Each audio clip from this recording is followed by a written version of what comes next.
Sorry, I don't love you. Afraid I've grown accustomed to. Cause with you, something isn't wrong, something isn't wrong, something isn't right. I wish you could be happy. Hey everyone, welcome to Geekdom is back, as is Becky Kovach. As promised, we are continuing our Harry Potter discussion with the Chamber of Secrets. Becky, I know it has taken us a little longer than we had initially planned to get to book 2 here, but I finished it pretty early and then I totally forgot to put notes in, so we're just going to wing this one, and I think because we both love Harry Potter so much, it'll be totally fine. Yeah, I think we'll be able to handle it. Yeah, so I sort of just want to start with the beginning of the book because Harry has returned to Privet Drive, which is his least favorite place in the world, probably. And, in the first book, they went through some things, but Privet Drive still sucks. Yeah. And you'd think that after living through an entire year at school and Voldemort trying to kill you, Again. he'd be able to get some kind of relief, but going back to Privet Drive actually makes things 10 times worse for him. Especially because I believe in the second book they lock away his trunk and Yeah. his broomstick, and they put a padlock on Hedwig's cage, which makes zero sense in terms of caring for an animal, but they do all of these things to try and ensure that Harry won't be able to do magic and won't use what he's learned against them, and it just makes his life that much more miserable. Right, and obviously it's because they are terrified of what he could possibly do, and they kind of just suck as people in general, which we learn in the first book, and that theme continues here. But Harry going back to Privet Drive also gives us one of the funniest moments in the book as well, when he makes his great escape. And the Weasleys are quite the group of people between the parents and all the kids, but you have George and Fred specifically, who are the most ridiculous characters in these books 99% of the time, probably. And they're just like, oh, let's just go get Harry in a flying vehicle. And Yeah. It makes total sense to them. Yeah, of course, because who doesn't fly their Ford Anglia to go pick up their imprisoned friend? But Fred and George have always been two of my favorite characters in these books, and I wish that we had seen more of them throughout the series. Right. I feel like towards the end we do start to see a little bit more of them, just in terms of Dumbledore's army and all that stuff. But just in these first few books, they're just kind of fleeting moments of their ridiculousness, and I wish we'd gotten more of that. Absolutely. The Weasley that we actually see even more in this book ends up being Ginny, too. And while she's not necessarily at the forefront of the story, she's kind of always lurking in the background. And I don't mean that in a creepy way, but it's just one of those things where it's the story's kind of about her at one point, but it's kind of not really about her. She's sort of just the vehicle to get to the end of the story, but it still sets up her character in a way that's really interesting compared to how we meet all of the other Weasleys and see how they interact with other people at Hogwarts. Yeah, and I mean it's funny because the first as mention of Ginny in this book, I think, is when Harry and Ron and Fred and George arrive at the Burrow, which is, as you know, the Weasley's house. But they arrive at the Burrow, and Ginny comes down the stairs for breakfast in the morning, and the minute she sees Harry, she just flees. Which is, it's funny that that's the first real mention of her in this book, because we kind of see that as a theme throughout the series for the next few, where she kind of has trouble talking to Harry, and she has trouble being in a room with him without turning red and getting embarrassed. And because of the nature of the Weasleys, her turning red, it's very obvious, because of their complexion. And, it's funny because in the movies, I think they did a really nice job casting characters that look enough alike to where you're like, oh yeah, they're all part of the same family. Yeah, and especially in the case of the Weasleys, that was so important because they're such a well-known family in the wizarding world. People know, red hair, they're probably a Weasley. So that was definitely an important thing that they needed to get just right with the movies. Yeah, I don't think there are even really too many other redheads in general in these stories. If there are, it's just characters in passing who don't really have any huge significance to the story. But I just feel like it was very interesting to have Ginny sort of go through this traumatic event her first year, but still have it be about Harry Potter instead of being about her, because obviously Harry is the crux for this entire series. You know, the series is named after him, not after the Weasleys or anything like that. So, you know, everything that happens in these books is going to have some sort of significance for him, even if it's delivered through a different character. Yeah. But I mean, I obviously understand that, like, this is Harry Potter, like, that's the series, but there's so much more to these other characters that I wish would have been explored more. Like, I would have liked to see more of what was happening to Ginny as it was happening, and not just these, like, brief glimpses where she sees Harry with, like, the diary and she freaks out, or, things along those lines where we kind of get hints at it, but we don't see the full story. I totally know what you mean. It's like they give you just enough to sort of start piecing together what's happening, but then you're like, oh, okay, that happened. And I don't say that to have it be a knock on the book, because these stories are still really great, and I still really enjoyed reading through this one again, because I was like, oh yeah, that happened and this other thing. And there were so many great moments in the book that you're kind of a little more forgiving of something like that. Yeah. With this book especially, the Death Day party is one of my favorite scenes, and, having seen the movies as many times as I have, and it not being in the movies, I kind of forgot about it, and then rereading the book and getting to that whole chapter, I was like, "Oh, yeah, this totally happened, and I love this entire part." So it's, like, stuff like that that definitely makes up for what might be lacking in other aspects. I think that sort of leads into the pacing of the story too, because this is something we talked about with the first book, and how we both didn't really realize that we had spent so much time at Privet Drive. It's like the first third of the book is pretty much leading up to Harry even getting the invite to go to Hogwarts and everything like that. But Yeah. in this one, you obviously have a completely different scenario, because you know he's returning to Hogwarts. And obviously with the escape and everything, it's like, okay, they get there, they get Harry, they get all of his stuff out, and they make a huge commotion while doing so, because it's Fred and George, of course they will. And then you finally get to the point where they're at the Weasley's house, and they go back to school not too terribly long after that. So it really feels like that introduction to the new school year is a lot shorter than it was in the first book. And I think that helps with this story a little too, because you do get to dive deeper into sort of the mystery aspect of it.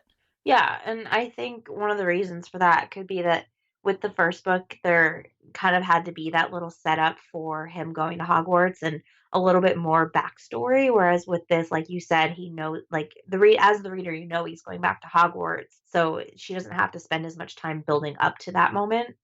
And like you said, it does lend more time to the actual mystery and what happens while he's at school, so it feels less rushed in that respect. What do you think of the comedy aspects in this book? Because we obviously have that with Harry's escape, and then we have it again not too long after, when Harry and Ron are sort of kept out of, the platform, and they have to take the car again. So obviously the car is literally a vehicle, but it's also a vehicle to deliver plenty of comedic moments. And then you just sort of have these little moments throughout the book that sort of just make you chuckle as you're reading along. And I think that really helps, because, these books are geared towards children.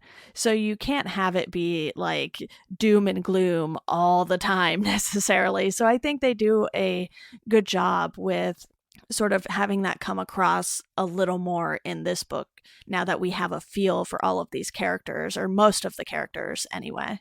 Yeah, and I think, like you said, you kind of need that comedy to break things up. These books are geared towards a younger audience. So while it is very much about, you know, Harry and what's happening with Voldemort, and like students are getting attacked, there needs to be those moments to kind of ease the tension a little bit so that it's not all super dark. And I mean, it gets that way as the series goes on. It does get a lot darker, but in the meantime, like Harry's only 12.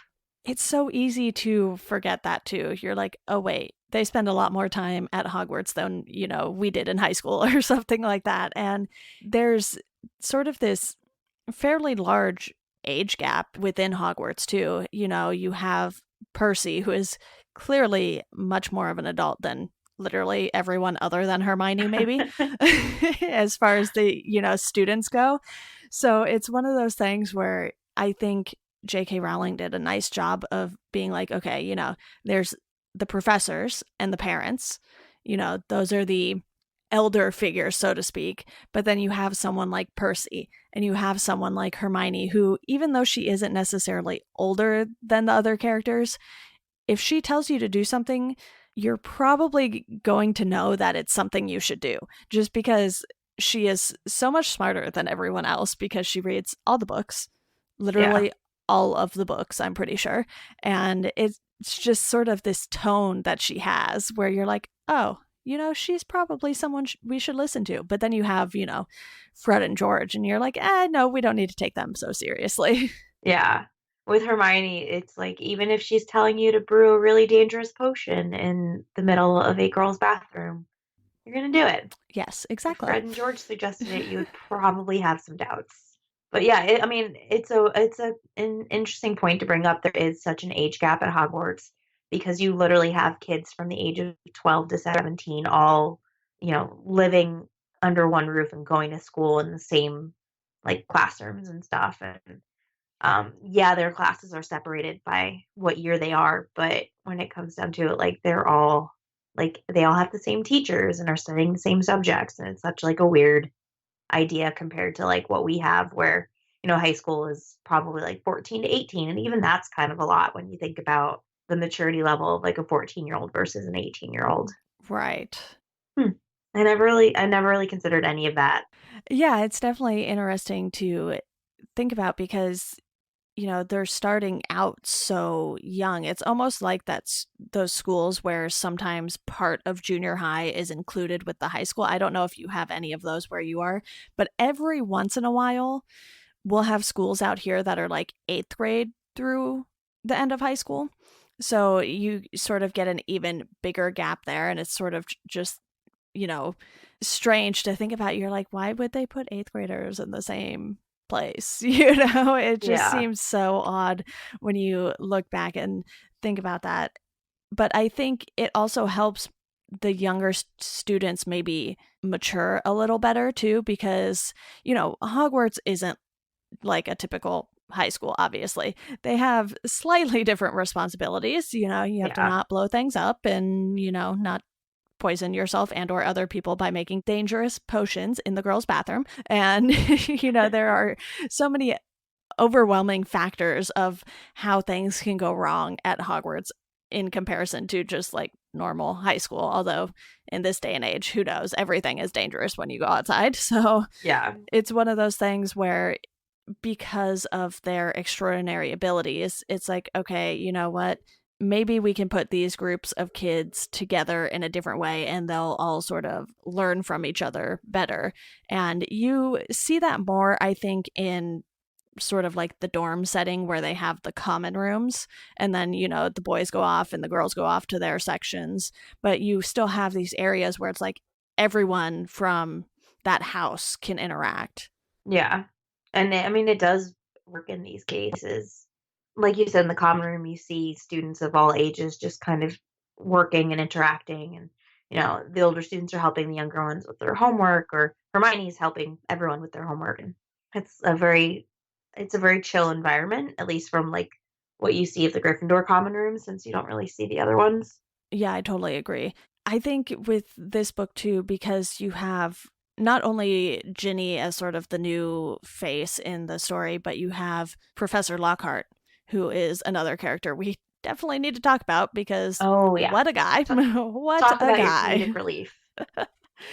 Yeah, and he is tasked with teaching the defense of the dark arts. I believe that is the correct order for all of those words. Yeah. And it's a job that no one seems to last very long in. So you have this job where the professors are constantly rotating in and out. And, Professor Lockhart is more, let's see how I should put this. He's more concerned with his fame than anything else. And he sort of tries to get Harry to think the same way. Like, oh, you're so famous. And he sort of just keeps complimenting him as if, he's going to be the next big thing. And it's not something that Harry really wants or cares for. So to have, those two interacting, like you said, there's a ton of comedic relief there. And you even see Lockhart chicken out by the end of the book. You're like, okay, no, you are going to see this through, because what are you doing here if you can't do this thing for them? Yeah, and I think one of the funniest things about Lockhart is the way that, like, he tries to get Harry to embrace his fame while simultaneously, like, putting Harry down, like, making it Right. seem like he himself is more famous than Harry, and Harry should be learning from him, when in reality, like, as famous as Lockhart is, Harry is much more well known. Yeah, just because Harry Potter isn't going out and doing book signings and having his picture taken with every single person he meets on the street, it's one of those things where people sort of just gawk quietly at Harry. Yeah. And, even Ginny is infatuated with him right away. Everyone knows who he is. And it's just because of how the wizarding world is. It's like, okay, if Voldemort tries to kill someone and fails, everyone's going to know about it. And clearly everyone knew about it before Harry did. So I think that's part of the reason why he doesn't care much for the fame. I think he's still hurt about the fact that everyone else knew and he had absolutely no idea. He didn't know who his parents were. And, we see him learn a little more about them in the first book. And we get tidbits here and there, but I feel like in this book, it doesn't really focus on that too much. In the first book, you had everything with the mirror going on and that stuff. And Dumbledore was sort of kind of letting him figure out things on his own. But then Yeah. here, you have this diary and you have Tom Riddle, and it's just such a different mystery that I think it would have felt a little forced if J.K. Rowling tried to put too much more of Harry learning about his parents' past. And I do like that she paced that out very well, I think, throughout all of these books. You don't want to give Harry all of the information in the first 2, even 3 books, because then what are you going to do for the next 4? Yeah, and she lets Harry learn what he needs to learn as he goes. Like, he didn't need all of the information at once, but as he dives deeper and deeper into, Voldemort's return and how to stop him and stuff like that, like, he needs to start having that background information. Absolutely. And what were your thoughts on the Chamber of Secrets in general? Because I thought it was not quite as interesting as the Sorcerer's Stone as far as figuring out how to get to it. In Sorcerer's Stone, you had all of the puzzles, basically. And I think, that was something that really allowed Hermione to shine, which was great. Yeah. But in this, she's not even with them. It's Harry, Ron, and Lockhart, I believe. And Lockhart is useless. Yeah, Lockhart's useless, and because he tries to, like, modify their memories, it ends up that Ron and Lockhart don't even make it to the Chamber of Secrets. They get stuck behind a pile of rubble in the tunnels on their way there. So Harry ends up going through it alone. So I mean, in terms of, yeah, I mean, I agree with you. I think that the Sorcerer's Stone was more interesting as, like, a mystery and a challenge for them because it required more, and it required help from Ron and from Hermione because, Ron does the giant chess game. He's the one who plays that game and helps them through that part.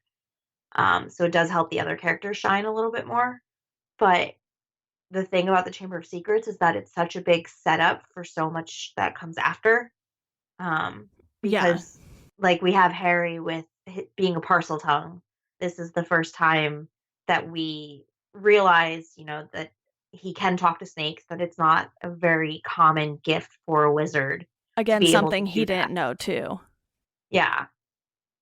So we start to see a little bit more of the connections between him and Voldemort. And then, we don't know what the diary is at the time that we're reading the second book, but this is our first glimpse of the Horcruxes. And it starts to set up that whole storyline that comes later and that becomes so important to the series. And I think we do get enough mystery elsewhere to where it isn't a big deal that, Hermione isn't involved in going down there. She's the one who, like you said, gets the potion and gets all of that stuff ready. And, Yeah. she is the inquisitive one. And we also have, all of the people being petrified, including Hermione in this book, which is huge because then you don't have Hermione for a good chunk of it too, because, she's kind of useless for that time period. Yeah, but at the same time, even when she's petrified, she's still the one who's giving them all of the answers. True. She does have a paper stuck in her hand. Yeah, she's the one who figures out what the monster in the Chamber of Secrets is and how it's been getting around the castle, which Ron and Harry would never have figured out on their own. They probably would have had no idea what a basilisk was. But when they go to visit her in the hospital, they realize that she's got this piece of paper clenched in her fist. And that's how they learn what it is, and consequently how the reader learns what the monster is. And everything kind of snowballs from there. So even when she's petrified in the hospital, lying in a bed, supposedly useless, she's still the one giving them all the answers. That is very true. She is just physically useless. Yeah. She's bedridden basically for a while, and it's her brain that sort of just always comes through for them, whether or not she's actually there, which is great to see. It's like, okay, she did a nice job with not making Hermione totally useless. I think that would have been a waste of the character if it was just like, oh yeah, Hermione's going to be over here petrified for, however many days. And, Yeah. She just would sort of drop off the radar until she was better. But I'm glad they did not necessarily do that with the character. And, the diary is another big aspect of the book because you have Ginny writing in it and it writes back, basically. Yeah. And then you have Harry with it and he figures out that it does the same thing. And he wants it to give him answers that he actually, in a sense needs because there's so much he doesn't know. Yeah, but then what ends up happening is the book is misleading and it shows him what it thinks will get him to trust it. Right. So it shows Harry wants to know who opened the Chamber of Secrets 50 years ago, and the book shows him, or Tom Riddle's, like the part of Tom Riddle's soul that's in the book shows Harry Riddle confronting Hagrid about Aragog, which is the giant spider, Acromantula, and making Harry think that Hagrid is the one who was responsible for it all those years before. Even though he thinks that, though, he doesn't think Hagrid would have done it on purpose, so to speak. No. But I think they use Hagrid in a great way in this book, too, because, Hagrid has his own little secrets that he's been keeping, and we know that he was expelled from Hogwarts already. It's like, okay, we know that, but we don't know why. So they chip away at that throughout this book, and then by the end, you're like, this makes sense. And obviously, Dumbledore kept Hagrid on because he knew what had really happened, but he was probably pressured into expelling Hagrid. And that was his way of being like, hey, I know you didn't do this, so we're going to make you the head gamekeeper. Yeah, well, Dumbledore wasn't actually headmaster at the time that the chamber was originally opened. That was true. He was just a professor. Yeah, I think it was Armando Dippet, but Dumbledore is the one who's responsible for convincing the headmaster to keep Hagrid on as gamekeeper. Right. And then I think Dumbledore probably took over not too terribly long after. He seems to have been headmaster for a while by the time we actually, Yeah. meet him in book 1, but I am not sure on the entire timeline of Dumbledore's history. So, Yeah, I don't know the exact like dates or how like yeah, I don't know quite how that worked, but it probably wasn't too long after.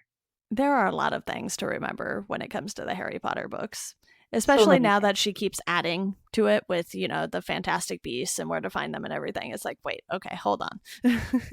Gotta Yeah. plot this out. Yeah, I mean, it's cool because it all does tie together, but it does end up being a lot if you're trying to keep it all straight. Exactly. We also find out who Tom Riddle really is, and it's just Voldemort again, and he failed again. So it's one of those things where you're like, okay, Voldemort has clearly thought this out a lot, and clearly J.K. Rowling has too. I don't know how she Yeah. came up with any of this, to be honest with you. I'm very glad she did, but wow, that's impressive. Yeah, getting to the later books and, you know, finally learning about the Horcruxes and realizing what Tom Riddle's diary was, it just like it kind of blew my mind how far out and how well planned she she made all of this. Like everything had a purpose. It really did. And you see that as we even go through this book. It's like, okay, she's giving you these little tidbits of information, and you don't even necessarily know they mean something until they mean something, which I really like as I'm going through and rereading these books because, I haven't reread them before now. And I feel like there was probably a lot I missed out on just because of when I would have read these books. And now I'm like, oh, okay, I'm catching on to these things a lot faster than I probably did before, and even catching more little details here and there just because, it's one of those things where, yes, it's a book geared towards kids, but adults can read it too and get something out of it. So it's Yeah. really nice to have that flexibility with these books. It's like, yeah, are they really for kids though? Are they really? I think they're more for you and me now. Yeah, I mean, they get very dark at the end. Like people are dying left and right. You see that in the movies too. You're like, wait, this is based off a kid's book? Yeah. And with Warner Brothers, especially like the Harry Potter, like the Warner Brothers logo at the beginning of the Harry Potter movies, like it slowly gets darker and darker Right. and more like worn out and broken down, and it all kind of reflects the overall attitudes within the movies. I like how she also knows when to break up the action mystery scenes, so to speak, because, we have Headless Nick's party in this book Mhm. too. And it's like, okay, obviously this is going to serve some sort of purpose, but it's kind of a lull for a little bit. They're like, oh, okay, we have this party to go to. We told Headless Nick we would go. And it's sort of a very realistic depiction of having to go somewhere but not really wanting to, which I really enjoyed. I was like, oh yeah, that sounds like me when I have to do things and I don't really want to. Yeah, and it's more of that comic relief. You have this table laid out of putrid, rotting food, and you have the ghosts kind of walking through it with their mouths open. And I think Ron asks one of them, can you taste it? And the ghost is like, no, but they try anyway. Yeah. And it's like, is this something that like were I a ghost? Is this something that I might try? That would be interesting to know. Yeah. And meanwhile, Hermione's there, like watching everything, just like curious about all of it. Yeah, she probably wants to ask 20 questions to every single person or ghost there. Yeah. Very typical of Hermione. Yeah. She's like there commenting on how they've probably let the food rot to give it a stronger flavor. And I'm like, okay, but would you want to walk through it? Yeah, I'm starting to think maybe not. No, probably not. So last time we also talked about our favorite moments, and I definitely want to do that again. I think we are in agreement that his escape earlier on from Privet Drive is a pretty memorable moment, at least, if not a favorite moment. But are there any in particular that really stood out to you while you were reading the book? Yeah, I mean, his escape is definitely great. The Death Day party is one of my favorite scenes in any of the books. I don't know why that scene just has always stuck with me, and I was super disappointed when it didn't make it into the movies. Um, I think the scene where Harry breaks his arm playing Quidditch and Lockhart is like, I'll fix it in a jiff, and ends up removing all of Harry's bones is another like iconic moment. I totally agree with you on that. And obviously, Quidditch still plays an important role in this too. And I like that they made Malfoy go up directly against Harry in this book too, because it's like you could tell there was this rivalry building up in the first book, but they didn't really have the means to have like an actual rivalry going because Draco wasn't allowed to join the Quidditch team. And his dad goes out and buys them all the newer edition of the broom that Harry had from last year. And it's sort of just this move that you would totally expect from a Malfoy at this point, even though we don't know, too terribly much about the family. And we do get more of that. But I do like the Quidditch match in particular, where they're just going head to head and Harry just makes him look like a fool. Yeah. And we do get our first like real introduction to, Draco's dad in this book when they run into him in the bookstore in Diagon Alley, and that's the moment when he slips the diary into Ginny's cauldron. Not that we know it at the time, but that's like our first real look at, where Draco comes from and why Draco is the way that he is. And it just explains so much.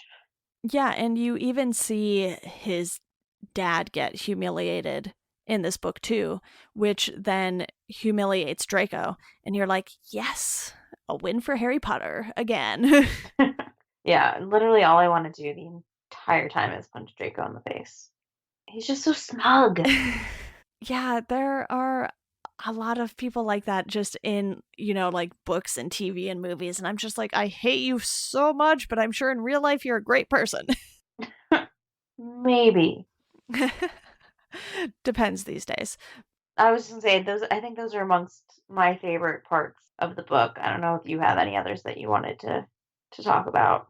I wouldn't say this is a favorite moment for me, but it's a moment where you sort of just can't help but feel bad. And that's when Ginny sort of snaps out of everything and realizes what's happened. And she just feels so bad about it. And it's like in that moment, you feel exactly what she's feeling.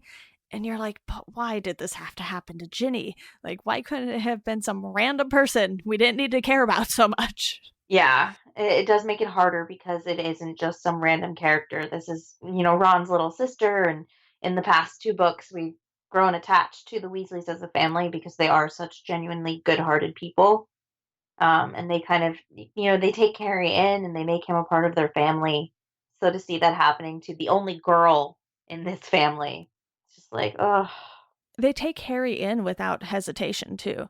It's like yeah, they don't really know each other too terribly well still.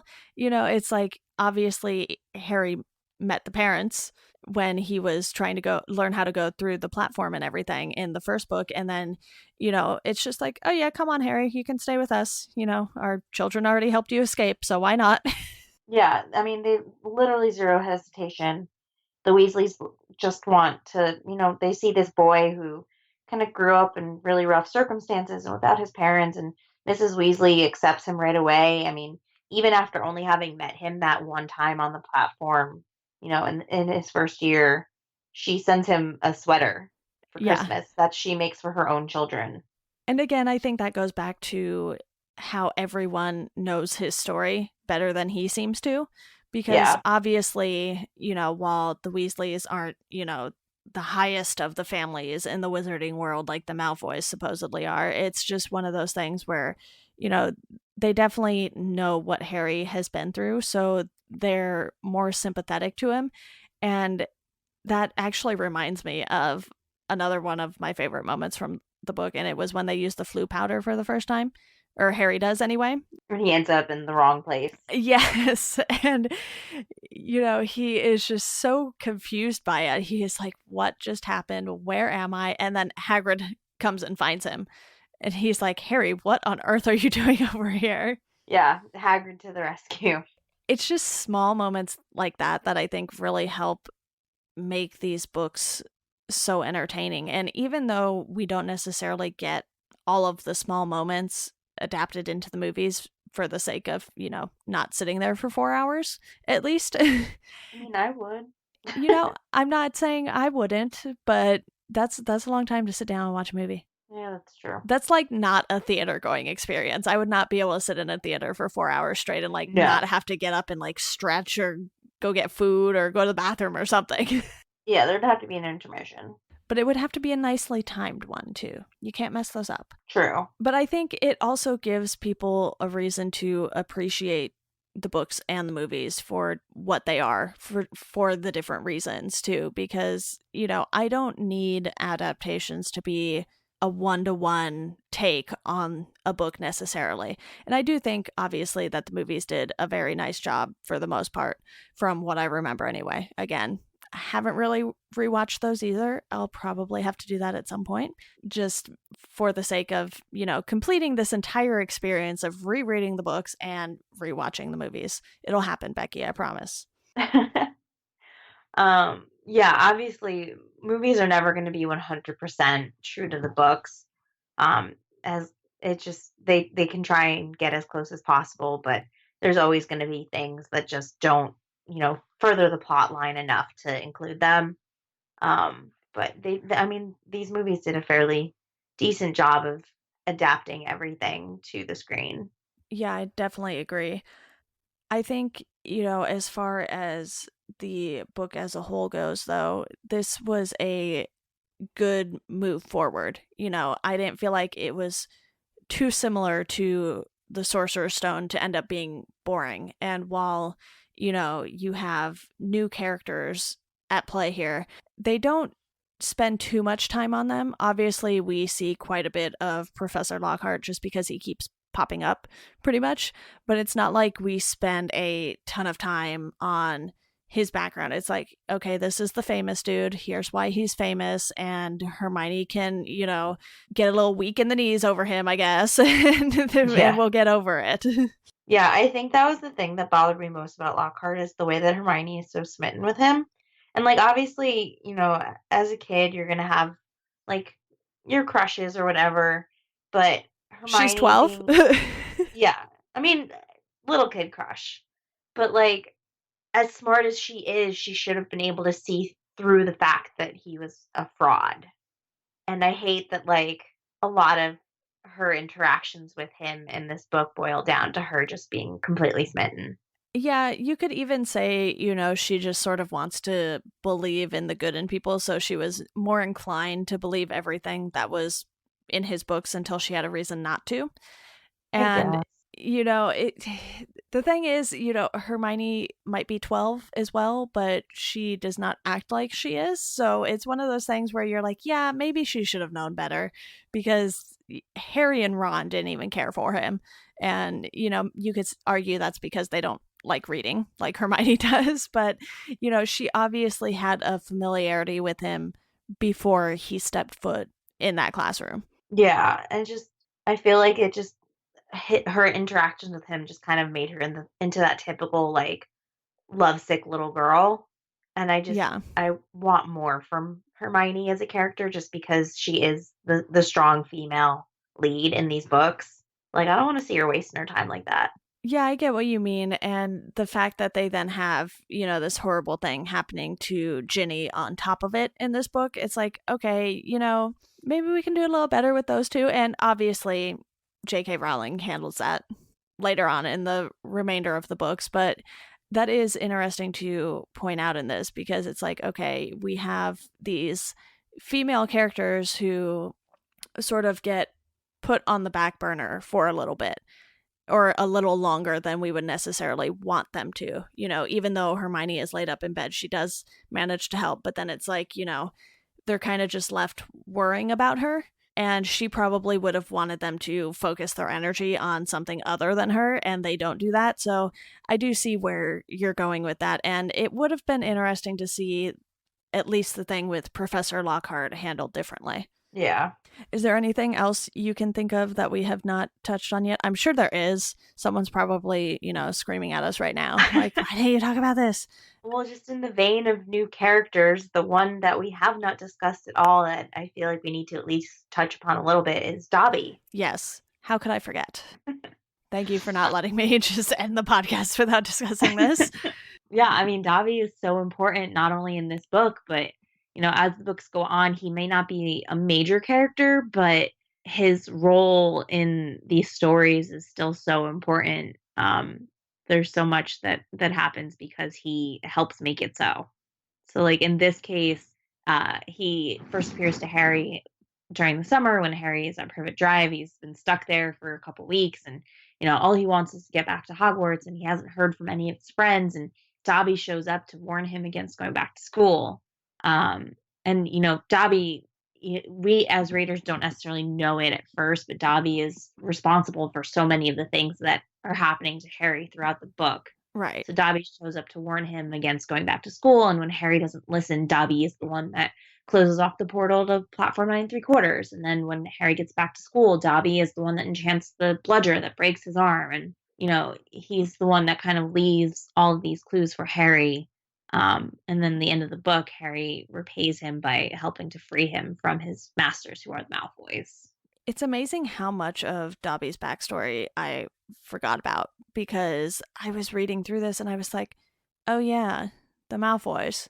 And it was one of those moments where I was like, oh, that explains so much more later on that I kind of remember in pieces from the movies and everything. But, because it's been so long, again, it's one of those things where I'm like, oh yeah, this happened and this happened, and oh, that makes so much more sense now that I know that was why this thing happened later on. And that's exactly how I felt whenever Dobby appeared. And I think in a way I was still surprised that it was the Malfoys that he served. I was like, oh, I totally forgot about that, so that was a little surprising. Yeah. But at the same time, the way he was treated by the Malfoys was not surprising whatsoever. Yeah, they treat him horribly, and if he does anything to disobey them, he has to punish himself in some way. So he has to close his ears in the closet door. He slams his fingers in a drawer. He irons his hands after one visit to Harry, and that he was not supposed to do. So Harry, seeing all of this and knowing how poorly the Malfoys treat him, at the end of the book, he finds a way to free him without the Malfoys realizing what he's done until it's too late. And because of that, Dobby has this kind of unfailing gratitude and love for Harry that leads him to help Harry later on with things that Harry needs help with. Yeah, he doesn't necessarily need to stick around in this book too much for that sort of to come across as far as, his loyalty to Harry and everything down the line goes, because you can already tell that even though he's serving the Malfoys, he wants to help Harry. Yeah. And that probably isn't very common, I would venture to say, because it's just one of those things where, okay, even Dobby knows who Harry Potter is. Yeah. I mean, he kind of brings up the point when they first meet that as poorly as he's treated now, things were much worse for house elves prior to the downfall of Lord Voldemort.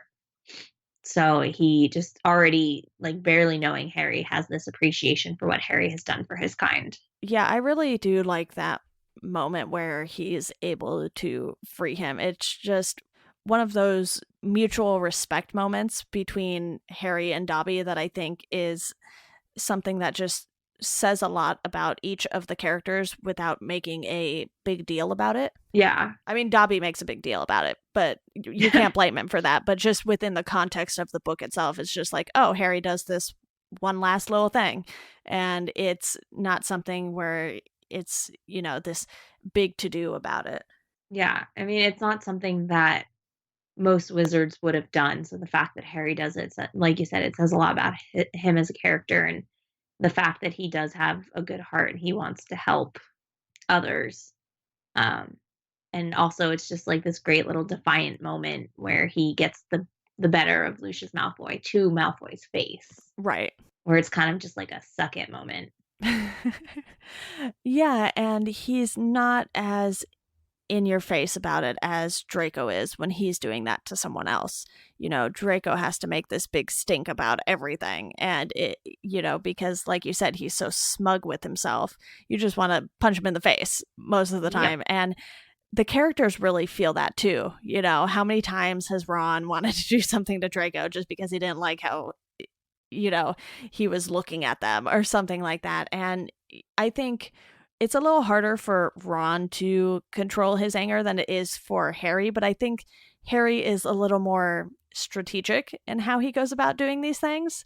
And we see a little more of that as these books continue. And obviously Hermione is way better at strategy than both of them combined, but still you sort of have these different levels of thinking strategically with just that group of characters. And it's like, obviously Hermione is the one you always want to listen to, probably, and then Harry's somewhere in between, and Ron is just like, yeah, okay, whatever. It's funny though, because Hermione is the one who ends up losing her cool and actually punching him in the face. This is very, very true. So I could be just totally wrong on everything I just said, but as far as planning things out goes, and not generally speaking, not when anyone is being impulsive, although I would still say Ron is more impulsive than the rest of them. Oh, absolutely. And then we won't even get started on Fred and George, because they just do what they want all the time. Yeah. I wish I could live life like Fred and George. Wouldn't that be great? Be a lot more carefree. Yeah, I wish we could all just use magic and make things better. That would be a lot easier. Yeah, this is true. You can make all the food you want appear too. Oh my goodness. I'd be like 800 pounds. That would be a horrible idea. Never mind. There are rules about not being able to make matter out of nothing. So you have to work around that. But generally speaking, yes. You could buy all the ingredients for all the different foods you like and just like flick a wand and there you go. No work. Baking made easy. But see, I would think you like baking too much to actually forego the process. Yeah, but sometimes I don't like. I just want the finished product. I don't want to go through the process of it. Give me my cookies. Yeah, like sometimes you just really want a chocolate chip cookie and you don't want to have to wait for it. Very true. But yeah, for the most part, you're right. I do like the process too much to give it up entirely. I buy store-bought cookies, so I can't really complain. That's as close as you get to magic. Oh, here we go. Here's some cookies. I made sugar cookies from scratch this weekend for Halloween to bring to the office tomorrow, and I'm very excited. And then I sat for 2 hours and I decorated them. One day I will find you in person and just wait around until you make cookies so I can eat them. One day. Deal. Done. I'll just like creep in a corner. You can take your time. If I thought that they would last, I would ship you some, but I don't know that they would ship well. I think I live a little too far for that now. Maybe if I had still been in Philly, that would have worked. Yeah, then it would have been fine. I've mailed cookies down to Philly before. I mean, it's only a state away. California, not so much. We got very off track here with cookies. Yes, we did. Can you tell I'm hungry? Midnight snack. Perfect timing. Mm-hmm. Well, are there any final thoughts that you have on the book as a whole before we wrap up here and stop talking about cookies? No, I think we touched upon pretty much all of the important points. It is, I mean, you don't know it at the time, but this book is super important to so much that comes later. And rereading it and knowing where things are headed, I feel like we're able to see that a lot more. And it's really cool to see how much thought and effort she put into planning out these books and where things were going. So you can really see how the connection between Harry and Ginny started too in this book, even though it's one of those things where, like you said, she kind of shies away from him. The fact that he went through all the trouble to save her, it sort of just plants that seed. And it was something I don't think that ever really clicked in my head. I think, part of me always wanted Harry and Hermione to end up together for some reason. I don't remember why, but I just remember thinking that. And then obviously not how things turn out. So, no. Going back and reading through these, like we've both said, you pick up on more things. And I think that is something I didn't necessarily pick up on before because I was probably like 12 when I was reading the book too. So it's not necessarily something that would have clicked then. But now I'm like, oh yeah, okay, that makes sense. I see I see how we got from point A to point Z. Yeah, first time around, I feel like I thought that Harry's like feelings for Ginny kind of came out of nowhere and were kind of unfounded and Yeah. had no real basis in what we'd seen in the book so far. But like you said, with this one, it does kind of plant that seed and set things up for what comes later with them. Even if it takes a while too, which I like. It's not Yeah. just like, oh yeah, okay, these two are together like next year. Yeah, it takes a long while. Yeah.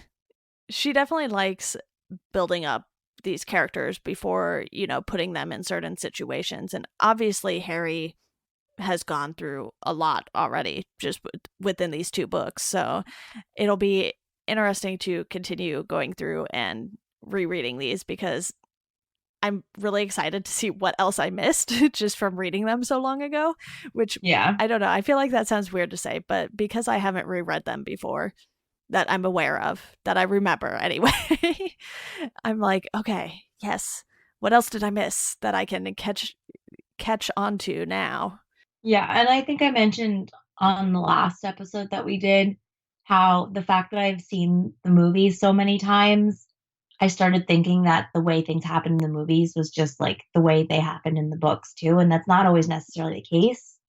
So going back and rereading the books for the first time in so long, it's kind of been refreshing because it's almost like reading them for the first time because there are certain nuances that are so different from their movie counterparts that it's like a whole new story. Or like there are just certain scenes and things that happened that didn't make it into the movies that I forgot about. So it was like, oh yeah, this is a thing. Obviously, it's less time consuming to just go through all of the movies over and over again, but I feel like taking the time to do this is really going to make it better for me even when I go through and rewatch the movies as well. And like I said, I know I already did an episode on all of the movies as a whole, which probably not my best move, but we'll see if I decide to go back and revisit that. I think I need to get through a few more topics before I revisit things on this podcast, though. Yeah. So many things to talk about, Becky, so little time. True. But we will be back with The Prisoner of Azkaban, and I am really looking forward to reading it. I have not started rereading it yet. Have you? I reread the whole series this year. Okay, you're ahead of me a little bit. This is something that I started back in like January, though. I asked for the whole series in paperback for Christmas last year because I wanted to reread it, but the hardcovers tend to be a little too big to put in my backpack when I'm commuting to work. Yes, they are So heavy. I got the series last year, and I've just been like slowly working my way through. Nice. I think I have the audiobook for Prisoner of Azkaban, but knowing me, it was checked out to me like a week ago and I haven't even started it, so I might end up having to just read the book again because the library is like forever having the audiobooks on hold. Yeah. But yeah, it's funny that you mentioned the whole paperback versus hardcover thing because mine's kind of half and half. I have the first 3 in paperback and then the rest are hardcovers, and I don't know how or why that happened, but it did. So it kind of bothers me a little bit, but I'll get over it. It's fine. Mismatched set. I think you just need to get the reverse so that you can have a set of hardcover instead of paperbacks. Becky, I do not have room for that. I do not. What is room? I don't know. I might not have a floor pretty soon in my bedroom. Who needs to walk in their own bedroom? Who needs that? No one. Just It's fill it fine. with books. But yeah, we will be back with that one. Tangents aside here. Thank you so much, Becky, for coming back on to talk about this book. I am really going to enjoy going through the rest of them with you. Yeah, I'm excited. I am always down for Harry Potter. Yes, we will hopefully be scheduling that one once you are back from your trip to London. So have fun with that. Thanks. Well, that wraps it up. So to our listeners, as always, thank you all for listening, and we hope you enjoy the rest of your day.